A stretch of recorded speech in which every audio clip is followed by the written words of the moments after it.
Selamat pagi anak-anak, bagaimana kabar kalian? Ibu berharap kalian selalu menjaga kesehatan di masa pandemi COVID-19 ini. Baik anak-anak, sebelum kita melanjutkan materi, mari kita berdoa terlebih dahulu. Berdoa mulai. Berdoa selesai.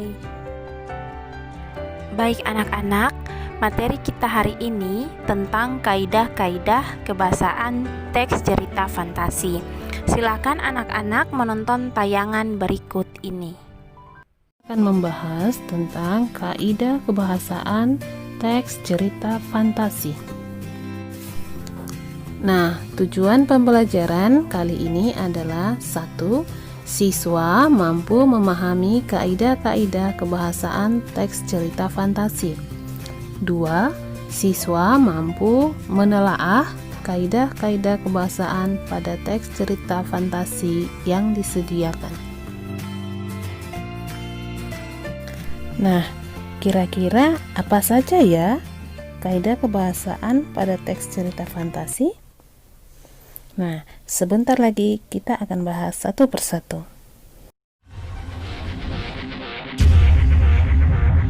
Yang pertama adalah kata ganti orang atau sering disebut pronomina persona. Nah, kata ganti orang digunakan sebagai sudut pandang penceritaan pada cerita fantasi. Nah, kata ganti atau pronomina persona ada 3, yaitu kata ganti orang pertama, kata ganti orang kedua, dan kata ganti orang ketiga. Siapakah orang pertama itu? Dia adalah yang bicara.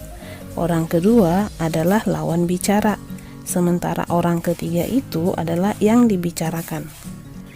Untuk contoh masing-masing kata ganti tersebut, boleh diperhatikan pada tabel yang sudah disediakan. Nah, pada cerita fantasi, kata ganti orang yang dipakai sebagai sudut pandang penceritaan adalah kata ganti orang pertama dan orang ketiga. Contohnya di sini ada saya, aku untuk yang tunggal, kami, kita untuk yang jamak. Dan untuk orang ketiga ada ia, dia untuk tunggal, dan untuk jamak ada mereka atau mereka semua. Nah, sering juga digunakan nama orang. Yang kedua, kata yang menggunakan cerapan panca indera. Kata-kata ini digunakan untuk mendeskripsikan latar, baik latar tempat, waktu, maupun suasana. Sebagai contoh, untuk mendeskripsikan latar tempat, digunakan kata yang menggunakan cerapan indera mata, yaitu laboratorium berantakan, semua peralatan pecah, aneh, hanya laptopku yang masih menyala. Nah, semua itu bisa diketahui karena menggunakan indera mata. Lalu untuk mendeskripsikan latar waktu, boleh dengan menggunakan kata yang menggunakan cerapan indera mata dan telinga. Misalnya, tengah malam tak ada bintang di langit itu, mendung hitam nampak menggumpal, lolongan anjing bersahut-sahutan menyambut malam yang semakin larut. Dan untuk mendeskripsikan latar suasana, boleh juga menggunakan kata yang menggunakan cerapan indera mata. Misalnya, setetes air mata pun jatuh dari wajah sang ratu. Tak sepatah kata pun terdengar dari bibirnya. Kamar yang megah ini terasa sunyi dan penuh kesedihan. Yang ketiga, penggunaan pilihan kata dengan makna kias dan makna khusus. Kata kiasan adalah kata yang memiliki arti bukan sebenarnya. Kata khusus adalah kata yang memiliki ruang lingkup maknanya terbatas atau sempit. Contoh, alien itu berhidung mancung. Dengan hidungnya yang menjulang, ia mengendus sekeliling. Pada kalimat tersebut, kata mengendus memiliki makna khusus dan bisa juga memiliki makna kias. Kata mengendus memiliki makna lebih sempit dari kata umumnya, yaitu mencium dalam hal aroma atau bau. Dan kata mengendus tersebut juga bisa memiliki makna kias, yaitu mulai mengetahui sekelilingnya.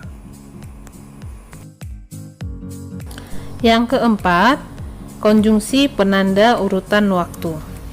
Konjungsi atau kata sambung urutan waktu digunakan untuk menandakan datangnya tokoh lain atau perubahan latar, baik latar suasana, waktu, dan tempat. Contohnya, Nono nyaris dihukum gantung gara-gara kaos MU yang dikenakannya saat itu. Setelah itu, dia terperangkap di warung Mpok Reni yang merupakan jelmaan iblis. Nah, pada kalimat ini digunakan konjungsi urutan waktu setelah itu. Nah, pada kedua kalimat tersebut terjadi perubahan suasana. Berikut adalah beberapa contoh konjungsi penanda urutan waktu. Yang kelima, kata atau ungkapan keterkejutan. Keterkejutan artinya kondisi emosi sesaat yang disebabkan oleh timbulnya peristiwa yang tidak disangka. Nah, pada cerita fantasi, kata keterkejutan biasanya digunakan untuk menggerakkan cerita atau memulai masalah. Contohnya, tiba-tiba seorang alien yang berukuran lebih besar datang. Tanpa diduga, buku terjatuh dan halaman terbuka menyeret Nabila pada dunia lain. Nah, kata tiba-tiba dan tanpa diduga adalah contoh kata ataupun ungkapan keterkejutan. Dan yang keenam adalah penggunaan kalimat langsung. Nah, pada cerita fantasi, kalimat langsung banyak digunakan. Nah, melalui dialog para tokohnya, biasanya dapat diketahui karakter ataupun sifat dari tokoh tersebut. Secara definisi, kalimat langsung adalah kalimat yang diucapkan secara langsung kepada orang yang dituju.